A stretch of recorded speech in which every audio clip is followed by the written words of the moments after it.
मी नागपूरला very next day पोहोचलो आणि तुला आठवत असेल की मी तुला नेक्स्ट डेला सांगितलं की मला अशा अशा व्यक्तींचा फोन आला, तुम्ही मला नंबर दिला होता कदाचित, बरोबर बरोबर, म्हणजे माझा नंबर तुम्ही त्यांना शेअर केला होता. बरोबर. मी त्यांना काही मार्गदर्शन केलं, काही हिलिंग म्हणा किंवा काही कुठल्या गोष्टींनी म्हणा, असं जेव्हा सुरू केलं तेव्हा त्यांना त्या गोष्टींचा फायदा झाला. आणि बॅक टू बॅक मला 6 कॉल आलेत त्या दिवशीला. कोणी मला फेसबुकवरून कॉन्टॅक्ट केला, तिथून माझा त्यांनी नंबर घेतला.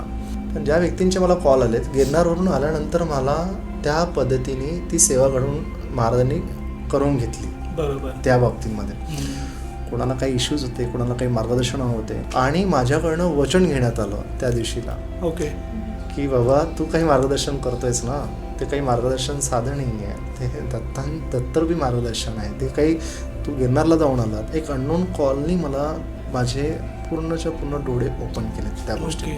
त्या दिवशीला मला कळलं की हे जे संकेत होते, ह्याचा काही प्रवास होता, हा यासाठी घडवण्यात आलेला होता की तुला हे सध्या आता हळूहळू याला मार्गदर्शनाच्या रूपात म्हणून किंवा तुला कोणाच्या हिलिंगच्या रूपात म्हणून याला तुला द्यायचं आहे. ॲटलिस्ट जिथपर्यंत आहे तिथपर्यंत.